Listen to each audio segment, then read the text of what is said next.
Listo, buenos días. Vamos a dar inicio a la actividad académica del día de hoy. El seminario que vamos a dar el día de hoy va a ser el trauma de vasos subclavios. Está a cargo de quien les habla, Vanessa Escobar Marín. Yo soy residente de segundo año de Cirugía General de la Universidad de Antioquia y agradecerle al asesor de este seminario, el profe Jimmy, que me asesoró con la modificación y con el esquema de esta presentación.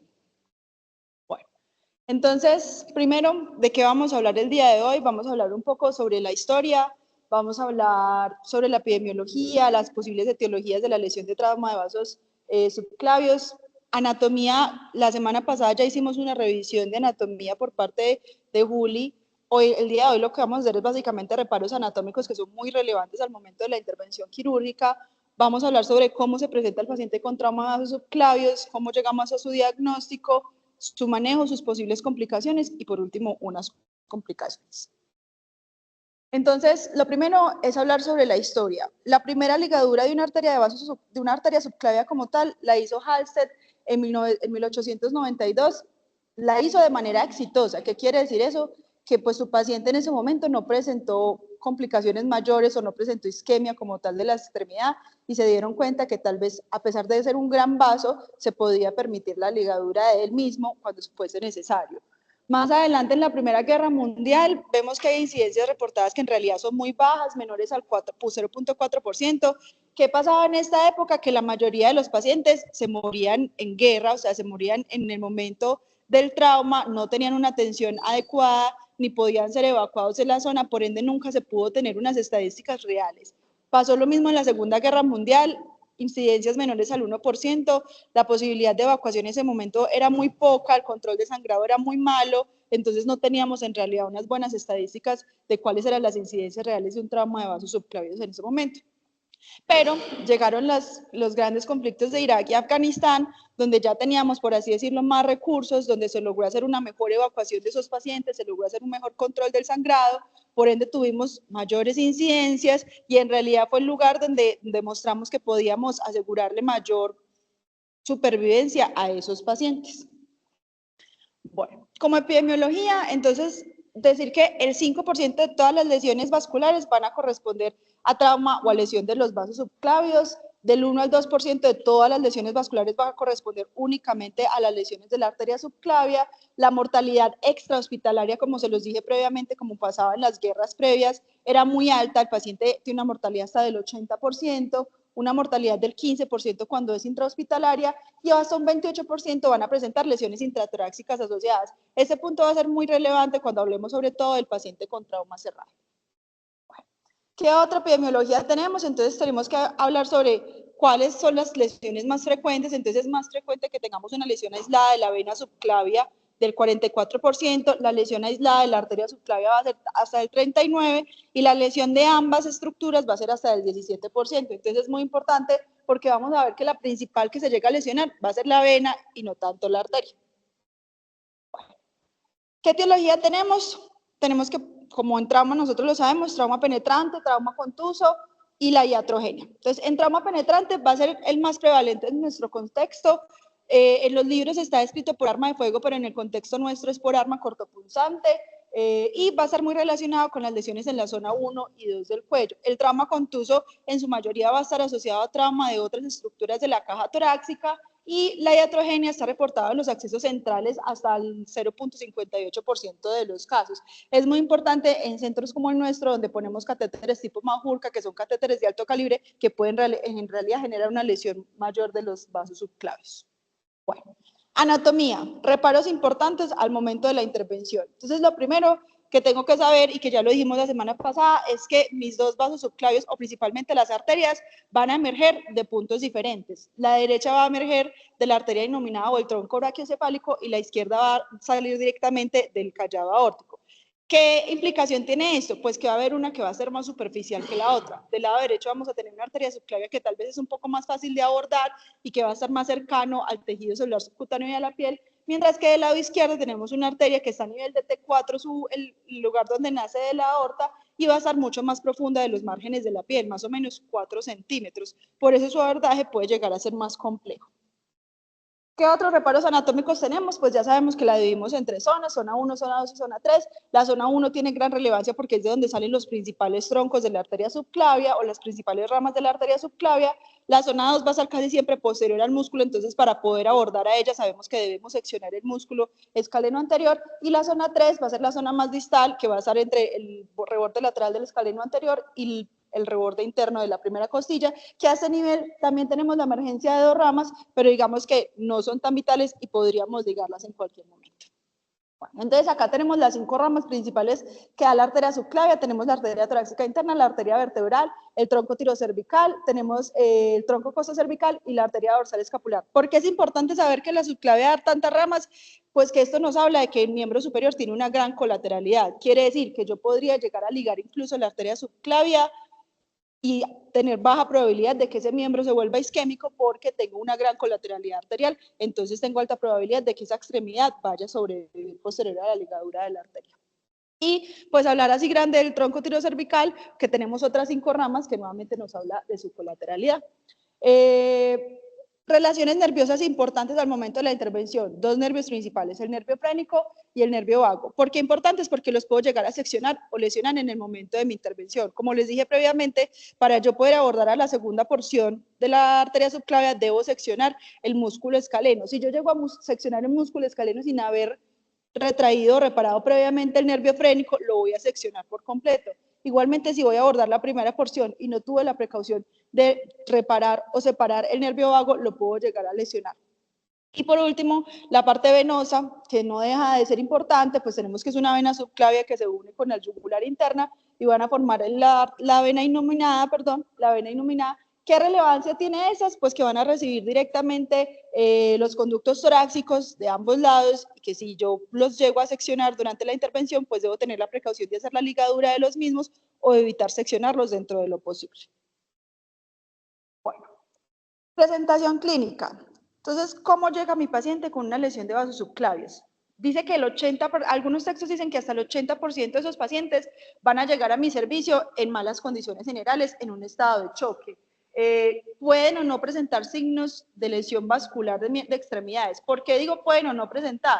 Porque si yo tengo una lesión muy proximal en la zona 1 de la arteria subclavia o de las venas subclavias, pues posiblemente es una lesión que puede que se base a mi cavidad torácica y yo no tenga una clínica evidente, no tenga un hematoma expansivo, no tenga un hematoma pulsátil, sino que toda esa sangre se está vaciando a mi cavidad torácica, entonces no voy a tener la clínica florida.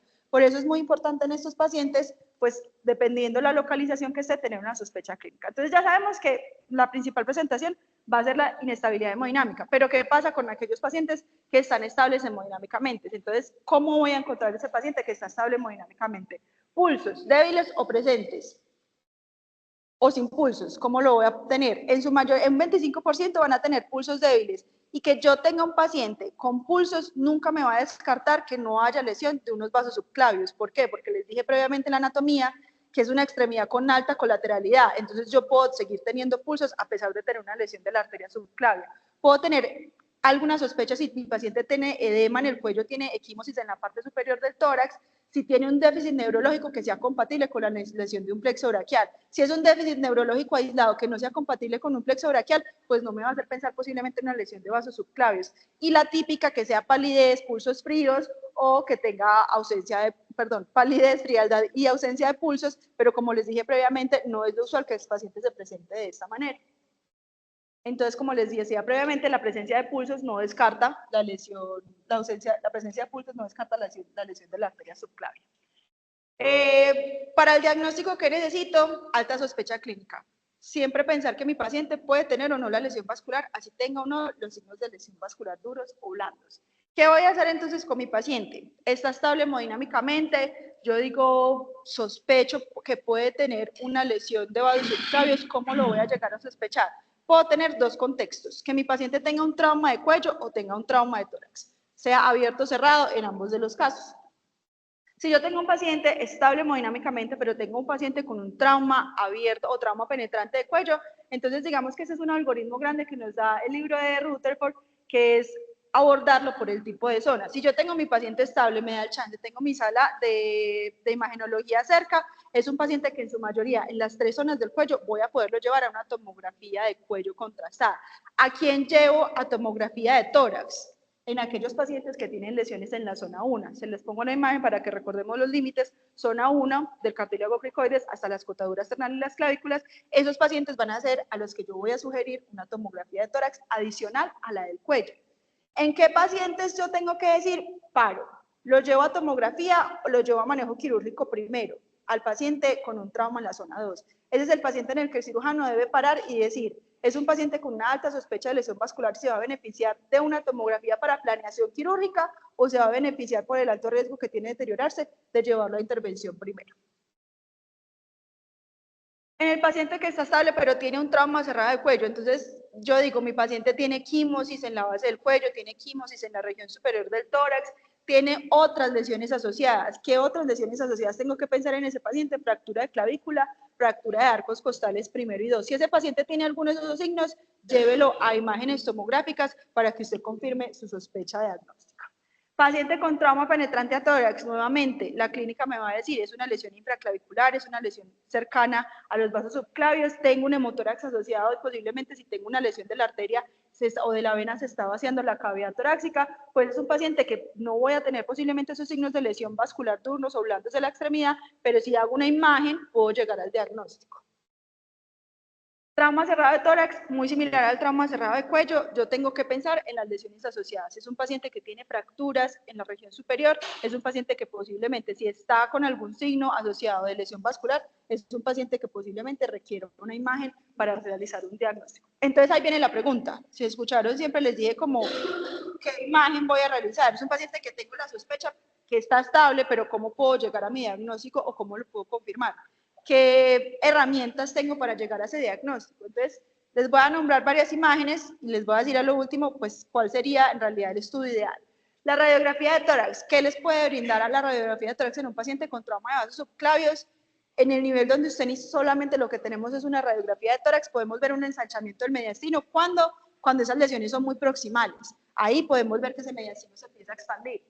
Podemos tener presencia de hemotórax también asociado, como les dije, si hay una lesión asociada de la pleura, podemos tener un vaciamiento de la cavidad torácica, pero principalmente vamos a tenerlo en los pacientes con lesiones proximales. En las zonas 2 y 3 posiblemente no tendremos ninguna otra alteración asociada pues en cavidad torácica. ¿Qué otro estudio tenemos? El angiotac. Si escuchan, si recuerdan en los algoritmos previos que les mencioné, siempre mencionaba llevar el paciente a una imagen. Si tengo la disponibilidad de tomografía o no tomografía, si tengo el recurso en la institución. ¿Por qué ese estudio? Porque es el estudio que ha demostrado que disminuye la necesidad de arteriografía a futuro, que me permite una planificación quirúrgica y me ayuda a hacer la confirmación de un diagnóstico de manera temprana. Por eso al día de hoy diríamos que el angiotac es el estudio de elección ante la sospecha de un trauma de vasos subclavios en un paciente en condiciones estables. Arteriografía sigue siendo el gol estándar, es indudable que nos va a dar el diagnóstico, pero ¿qué pasa con la arteriografía? Pues que sigue siendo un procedimiento que no está disponible en todos lados, que tendríamos que tener un radiólogo a disposición para hacer el procedimiento de manera constante. También nos va a permitir la planeación quirúrgica y nos va a permitir también en ocasiones hacer un manejo terapéutico del cual vamos a hablar más adelante. Entonces, a resumen, ¿qué estudio realizar? ¿O qué estudio me tengo que meter en mi cabeza dentro del algoritmo? La posibilidad de una angiotomografía, no solamente para el diagnóstico, sino también para planeación quirúrgica. Bueno, ahora ya tengo el diagnóstico, sea mi paciente inestable o sea mi paciente estable, ya hice el diagnóstico con mis imágenes, ¿qué voy a hacer con ese paciente? Entonces, en el paciente que yo tengo estable, igual sigo mi lineamiento de la TLS, hago la valoración de mi paciente, les pongo un interrogante, compresión manual, no compresión manual. ¿Qué pasa con los pacientes con lesión de vasos subclavios? Si escuchan, cuando les dije en los reparos anatómicos, la arteria subclavia del lado izquierdo está a 4 centímetros de la piel, del lado derecho tal vez está un poco más cerca, pero si yo tengo una lesión retroclavicular, hacer una compresión manual va a ser mucho más difícil de esos vasos subclavios. ¿Qué opciones o qué recursos tengo?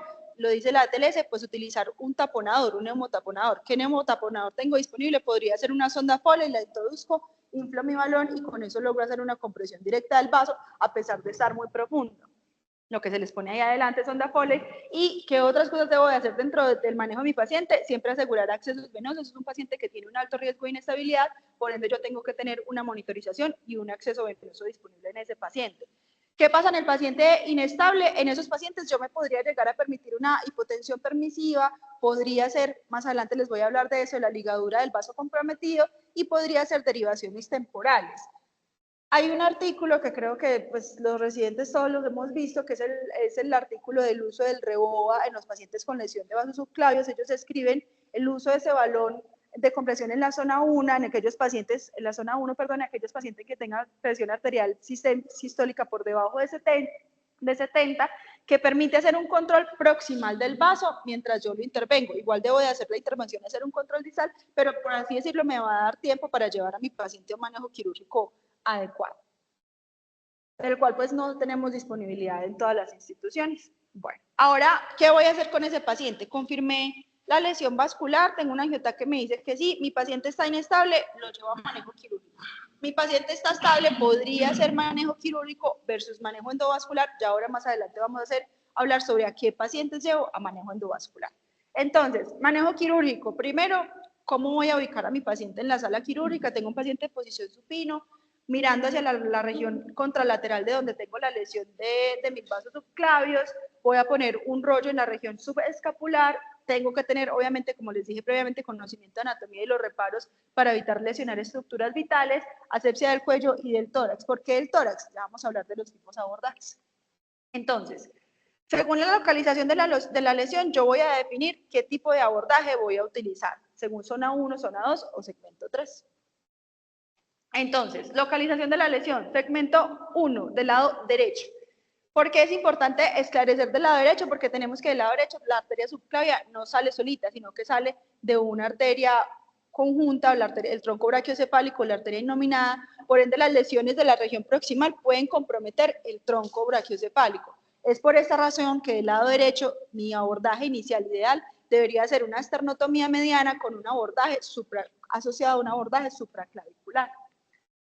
Los segmentos 2 y 3 del lado derecho los podría explorar fácilmente con una incisión supraclavicular. Como les dije, la subclavia derecha está mucho más alta y es más fácil el abordaje por la región supraclavicular. Como ven en esta imagen, vemos muy bonita la vena subclavia en la región inferior, la arteria subclavia está reparada la yugular interna y la vertebral está ligada. Ahora vamos a hablar de qué estructuras o cuáles de las ramas de la arteria subclavia puedo ligar o no puedo ligar. Bueno, segmento 1 del lado izquierdo. Entonces, hay varios abordajes descritos. Está este descrito en libro, que es la primera imagen que ven en la diapositiva. ¿Qué pasa con ese abordaje? Yo voy a hacer una esternotomía mediana, voy a hacer una toracotomía anterolateral anterior izquierda a nivel del tercer espacio intercostal y una incisión supraclavicular. Si lo ven así, yo podría levantar toda esa tapa del tórax. Es un abordaje muy mórbido, tiene altas complicaciones infecciosas, tiene alto riesgo de que no haya osificación posterior de esas articulaciones, por eso es una intervención que hoy en día en realidad ha estado en desuso. ¿Qué otra opción tengo? Tengo la opción de hacer una esternotomía mediana con un abordaje supraclavicular extendido a la región pectoral. Sigue siendo un procedimiento muy mórbido, pero digamos que en la zona 1 del lado izquierdo, como les dije previamente, está a nivel de T4, la emergencia de la arteria subclavia. Entonces sí se habla que del lado izquierdo podríamos llegar a preferir este tipo de abordaje. ¿Qué otro tipo de abordaje tenemos? En el segmento zonas 2 y 3 tenemos la posibilidad de hacer un abordaje supraclavicular con extensión del topectoral, que nos va a permitir una exposición completa de ambos segmentos. En esta imagen, que es muy bonita, van a ver un abordaje supraclavicular de los vasos subclavios. En la primera imagen van a ver la elevación del músculo esternocleidomastoideo del platisma. Ven la vena subclavia en la región inferior, pero ven que todavía no ven la arteria subclavia. ¿Por qué no la vemos? Porque todavía tenemos el músculo esternocleidomastoideo anterior de forma indemne. En la segunda imagen ya hacemos la sección del mismo, reparamos el nervio frénico y logramos ver una exposición de la arteria subclavia, y en la región inferior tenemos a la vena subclavia. Bueno, ¿qué voy a hacer una vez decidí el abordaje? Una vez estoy adentro, ya logré visualizar mi estructura. ¿Qué voy a hacer en ese momento? Entonces, lo primero, como dijimos al inicio, control proximal y vascular, pues se los dije como con el pedazo del Reboa. Yo voy a hacer un control proximal y un control distal de la lesión, voy a hacer un control de las ramas vasculares. Entonces, cuando hablamos del control de las ramas vasculares, uno se pregunta, bueno, la arteria subclavia da 5 ramas, ¿cuáles de estas ramas yo puedo llevar ligadura? En teoría, se podrían llevar a ligadura todas si la arteria subclavia continúa indemne. Si tengo una lesión de la arteria subclavia, como tal de la subclavia, yo podría llegar a llevar a ligadura la subclavia. Si el resto de arterias están indemnes, ellas me van a aportar la colateralidad suficiente para que la extremidad no presente una isquemia. ¿Qué arteria no puedo ligar de las ramas de la arteria subclavia? La literatura dice que la arteria vertebral idealmente debe ser reparada igualmente de manera endovascular en el momento que se haga el reparo de la arteria subclavia. Desbridamiento de las áreas, es muy importante estar seguros de que se haga control vascular tanto de la sección arterial como de la sección venosa, hacer una embolectomía proximal o distal con unas fondas Fogarty, que son unos balones distales en unas fondas, pues sobre todo para los estudiantes, con los que uno retrae todos los trombos que hayan podido quedar en el vaso, uso de heparinas en lesiones aisladas sin coagulopatía y antibiótico profiláctico, muy importante en estos pacientes y sobre todo en el contexto de trauma que nosotros presentamos. Bueno, ¿qué vamos a intentar hacer? Hacer el control vascular lo más cercano, sobre todo si estamos en la zona 1. Como les dije, si yo tengo una sección antes de la emergencia de las principales ramas, ahí sí dejaría toda mi extremidad sin vascularidad colateral. Entonces, en ese caso, yo tengo que intentar hacer un control lo más proximal posible y evitar que se comprometa el resto de la circulación colateral de la extremidad. La arteria vertebral debe ser preservada o revascularizada, como les dije previamente, en caso de ser necesario, y las otras arterias, las otras ramas de la arteria subclavia podrían incluso ser ligadas para permitir que el abordaje o que permitan que el reparo de esa arteria subclavia sea sin tensión. Bueno, ¿qué tipos de reparos puedo hacer de la arteria subclavia? Entonces, puedo hacer un reparo primario o puedo hacer un reparo con un injerto. Entonces, el primero, un reparo primario, que tiene que ser un reparo, como les dije previamente, que se debe asegurar que sea sin tensión. Si es necesario, yo puedo ligar las ramas para asegurar que ese afrontamiento se haga sin tensión. Debo de bridar los bordes previamente, se hace con polipropileno 6 ceros y el resto nada más pues así como para asociar a este. Y ya para los reparos vasculares, idealmente están escritos 2 tipos de injertos. Puedo utilizar un injerto de PTFE o puedo utilizar injertos autólogos como la venazapena. ¿Qué pasa o cuándo reservo los injertos autólogos? En aquellos pacientes que tengan alto riesgo de procesos infecciosos o que ya tengan procesos infecciosos asociados. Va a ser aquellos pacientes ideales para los injertos autólogos. Para aquellos que no tengan procesos infecciosos asociados, yo puedo recurrir al uso de injertos de PTFE. ¿Para quiénes? Para pacientes con defectos grandes, donde yo no logro un abordaje sin tensión, donde definitivamente no puedo hacer un reparo primario y, como les dije previamente, en aquellos pacientes que tengan ausencia de procesos infecciosos asociados. Listo, eso es cuando yo voy a hacer el reparo del vaso, pero ¿a qué pacientes yo digo, no, yo no puedo hacer un reparo en este paciente? En este paciente yo tengo que hacer la ligadura del vaso arterial. ¿A quiénes? Ese paciente que está en extremis, que no permite largos tiempos de intervenciones quirúrgicas y que no me va a permitir hacer un reparo quirúrgico con tranquilidad. Ese paciente que tiene múltiples lesiones amenazantes de la vida, que no es solamente la lesión de los vasos subclavios, sino que tiene otras lesiones que comprometen su vida, procesos infecciosos asociados, va a existir un alto riesgo de que esa reparación que yo haga tenga una complicación infecciosa posterior, que tenga un trauma extenso de la extremidad, que sea una extremidad que definitivamente sea insalvable, pues reparar un vaso posiblemente va a ser poco beneficioso para el paciente, y que tenga, que haya una ruptura del aneurisma, es el paciente que también voy a llevar a ligadura, o que haya un alto riesgo de isquemia pues de la extremidad. Bueno, y digamos que hablamos mucho de la parte arterial, pero dejamos un poco al lado la parte venosa, que está descrito con la vena subclavia, que la podríamos ligar con completa tranquilidad. Como les dije, la extremidad tiene mucha colateralidad, así arterial también venosa, entonces nos va a permitir una ligadura. ¿Qué complicación podríamos tener con la ligadura de la vena subclavia? Pues que tengamos un síndrome edematoso de la extremidad. ¿Que cómo se resuelve? Lo que está escrito en los libros, con elevación de la extremidad, con los días paulatinamente, ese edema va a ir mejorando. Bueno, complicaciones, muchas, ¿cierto? Isquemia de la extremidad, como les dije, se presenta menos isquemia en miembros superiores que en miembros inferiores con la ligadura de la arteria subclavia. Pueden haber lesiones del plexo braquial asociadas, sea porque el paciente ya venía con la lesión durante el trauma o porque la generamos durante el abordaje quirúrgico, si no somos precisos o cuidadosos con la disección, se pueden generar grandes lesiones nerviosas, que haya lesión por reperfusión de la extremidad, que haya lesión del conducto torácico del lado izquierdo. Es muy importante que si lo secciono, ligarlo para evitar ese tipo de complicaciones, que tenga un síndrome compartimental o que tenga complicaciones infecciosas asociadas. Bueno, manejo endovascular. Entonces, lo dejé de último. ¿Por qué de último? No porque sea menos importante ni porque hoy en día no lo realicemos, sino porque, por lo contrario, hoy en día el manejo endovascular nos ha aportado disminuir la mortalidad de la intervención quirúrgica para los pacientes adecuados. ¿Qué quiere decir esto? Que al día de hoy no hay indicación clara para el paciente inestable hemodinámicamente. Solamente está descrito cuando yo tengo la disponibilidad de salas quirúrgicas híbridas, en las que yo puedo tener al cirujano y el radiólogo intervencionista al mismo tiempo en la sala de intervención para hacer un manejo endovascular. Si no, seguirá estando reservada únicamente para los pacientes que estén estables hemodinámicamente. Como les dije, disminuye la morbimortalidad. El 50% de los pacientes podría llegar a ser candidato a manejo endovascular y tienen una tasa de éxito de hasta el 93%. ¿Cuáles son los pacientes preferidos para este tipo de abordaje? Los pacientes que tienen pseudoneurismas, que tienen fístulas arteriovenosas, que tienen laceraciones o que tienen transecciones, pero no lesiones completas. ¿Por qué? Porque dentro de las contraindicaciones que tenemos para el paciente del manejo endovascular, vamos a tener pues que tenga una hemorragia activa incontrolable, que tenga una compresión de la vía aérea, o sea que yo no pueda asegurar mi vía aérea, que tenga una lesión aerodigestiva asociada, que tenga una infección o que tenga una discrepancia intimal. Muy importante, si yo tengo dos vasos una sección en la que ambos cabos del vaso quedan muy distal, pues la cánula que ellos pasan para hacer el manejo endovascular no va a poder abordar dos cabos. Entonces es muy importante, si yo tengo una sección completa del vaso, eso va a aumentar la dificultad del procedimiento endovascular y posiblemente va a ser un procedimiento fallido.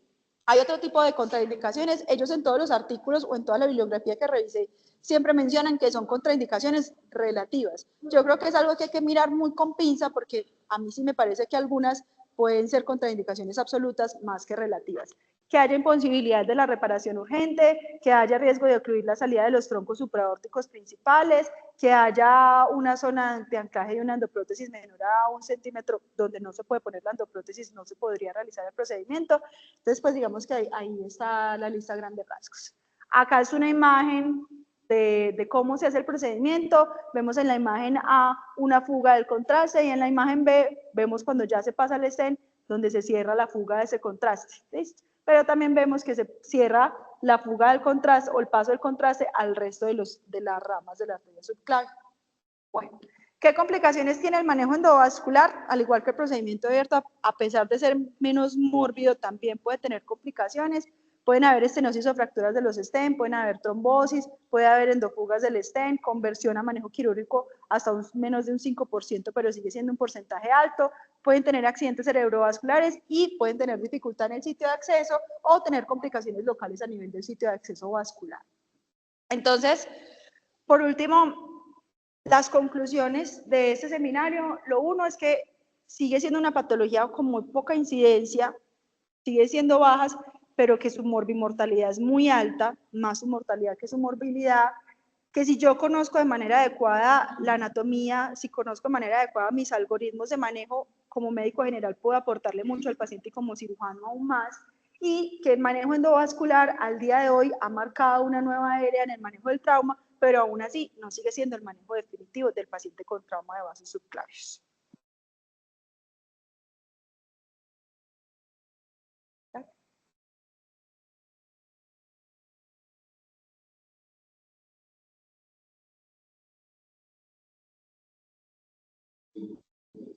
¿Preguntas?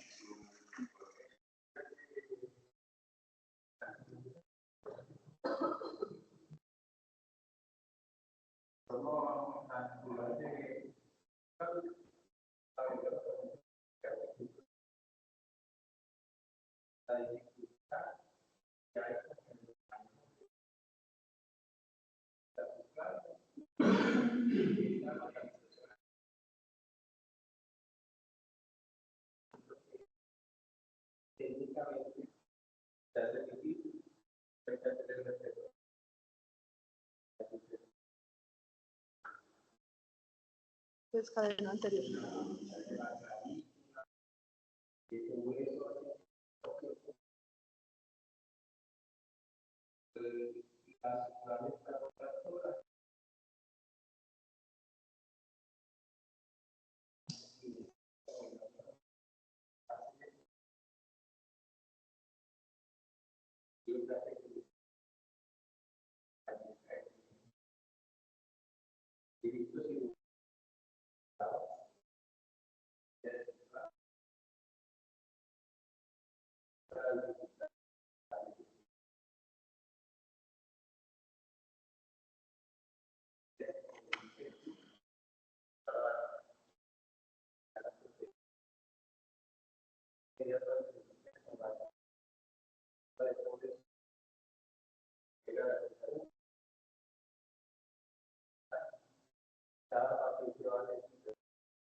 Ya en el paciente estable en el cual usted podría, en tomografía,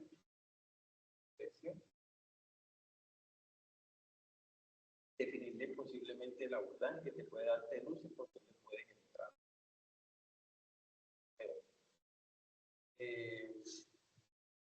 Sigue siendo un reto para ti hacer un diagnóstico, llegar a un tratamiento, pero mira,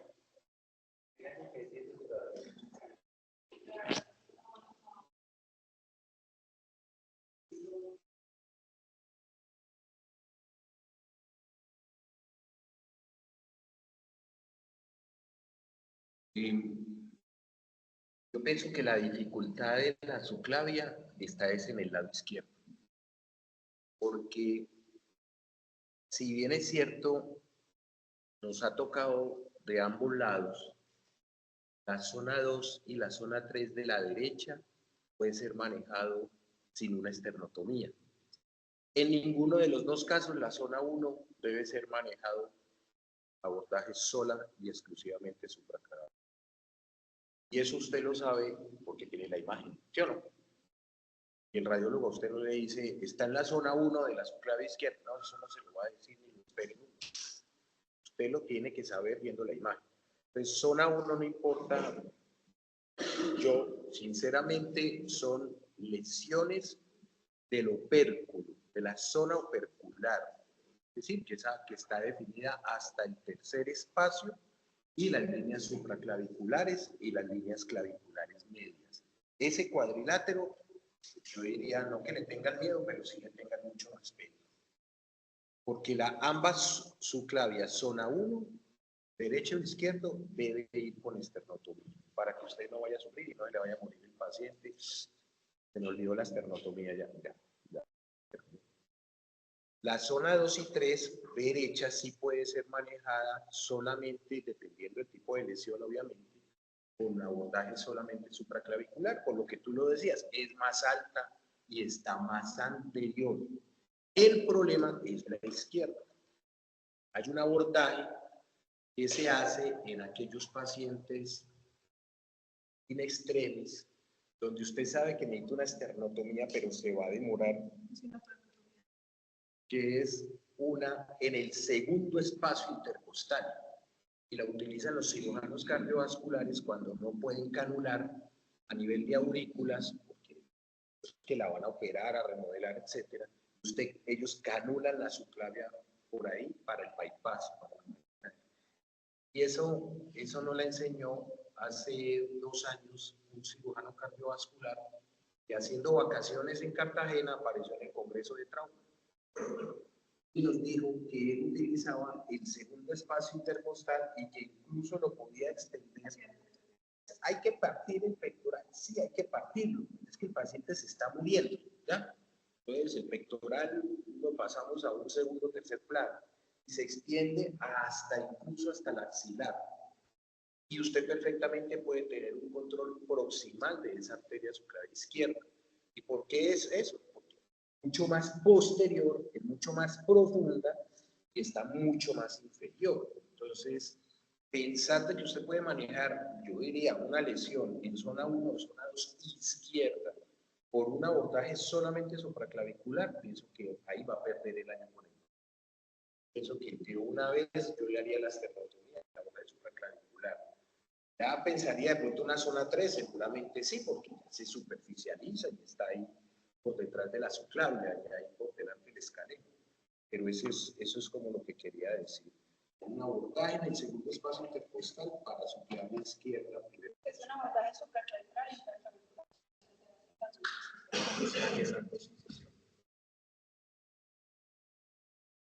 ¿Algún otro? ¿Quién, profe?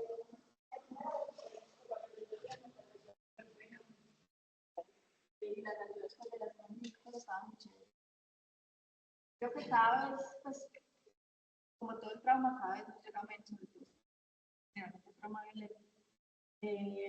Tampoco tengo mucha experiencia en eso, me ha dado todo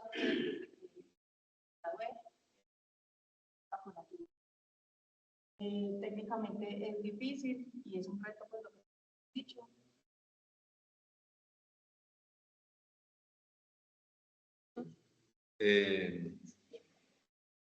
Lo primero es que uno a esto no le puede tener miedo de operar, lo tiene que operar. Porque el paciente, si usted no lo opera, se va a morir. Entonces, usted es el único factor a favor del paciente, tiene que operarlo. ¿Qué tiene que hacer para operarlo? Saber cómo lo tiene que operar. Saber cuáles son las alternativas que usted tiene para hacer lo que puede hacer. Hablando de eso, ¿cómo le fue cuál fue el caso que usted tuvo? Tuvimos un caso de una paciente con una lesión en zona 1 del cuello del lado izquierdo. La paciente ingresó estable hemodinámicamente, no tenía signos duros ni blandos de lesión vascular, pues llevaba una angiotac. La angiotac reportaba una lesión de la arteria subclavia como tal, no reportaba una lesión de rama subclavia, sino de la arteria. Cuando vimos la paciente estaba estable hemodinámicamente, pero definimos que el manejo era quirúrgico, la paciente tenía alto riesgo de inestabilidad. La llevamos a sala quirúrgica, en el ingreso a sala quirúrgica la paciente se inestabiliza hemodinámicamente, hacemos un taponamiento con sonda Foley para lograr hacer el abordaje, hacemos un abordaje inicial supraclavicular por el cual evidenciamos que no era una lesión de la subclavia, sino que era una lesión del tronco tirocervical, el cual logramos ligar sin complicación. Tuvimos una lesión del tronco torácico del conducto torácico izquierdo, el que fue necesario ligar. Evidentemente, durante la intervención logramos evidenciar el nervio frénico, separarlo para evitar la sección del mismo, y la paciente tuvo una buena evolución clínica posterior, se le dio alta hospitalaria sin ningún otro compromiso de la extremidad. Una revisión muy grande que sigue siendo vigente, a pesar que es del 2000, pero que es una de las recopilaciones más grandes que hay de trauma vascular, en la cual el hospital participó, que son unas clínicas de Norteamérica, son 2 volúmenes, creo que 2000 y 2001, algo así, que es una de las clínicas de Norteamérica que probablemente todo cirujano debería tener guardadas, porque hablan de todo el abordaje vascular, de todos los segmentos corporales. Se explica y se plantea muy bien el abordaje de la subclavia. Coincido con Pacho en que los pacientes in extremis deben ser abordados por esternotomía. Pero en el paciente estable, el abordaje supraclavicular da una buena exposición. Si uno tiene tiempo, si uno tiene ayuda, si uno tiene las condiciones para poder operar el paciente. En ocasiones hay que extenderlo a una esternotomía, que haya necesidad de hacer un abordaje en el segundo espacio intercostal, un libro abierto, una desarticulación de la clavícula, a veces hay que hacerlo. Y que es importante que el cirujano sepa cómo se hace eso, que sepa que es un desperiostizador, que lo utilizan los ortopedistas, ¿sí? Que es un costótomo. Si existe la posibilidad de ponerle un costótomo a una clavícula o tiene que pasar una sierra de Jekyll para quitar un segmento de la clavícula. o si la va a desinsertar solamente, pero lo que pasa es que habitualmente cuando usted la desinserta, se vuelve un estorbo más para el procedimiento. Entonces muchas veces lo que usted tiene que hacer es desinsertarla y seccionarla para que haya un segmento libre de clavícula.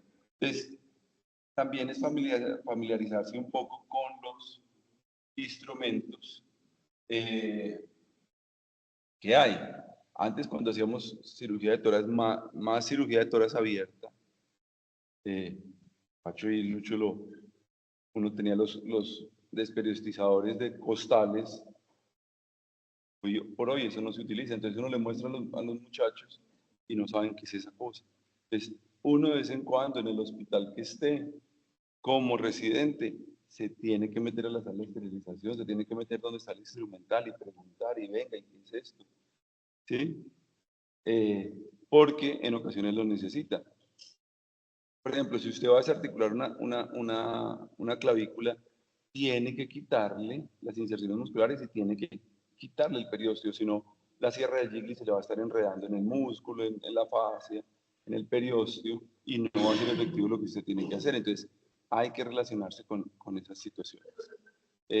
Como consejo, porque lo que dicen las doctoras, cada vez la experiencia es menor y usted no la tiene, pero cuando a usted le llegue la persona más capacitada para hacerla, si usted no la haya hecho nunca, es usted. Y hay que hacerlo. Gracias.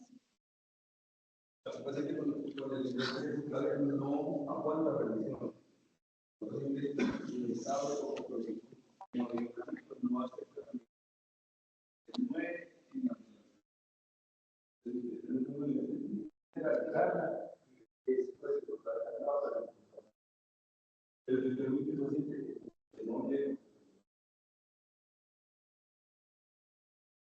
Listo, muchas gracias. Damos por finalizado. Ahí en el QR, si los estudiantes quieren, está toda la bibliografía del seminario. Muchas gracias por todo.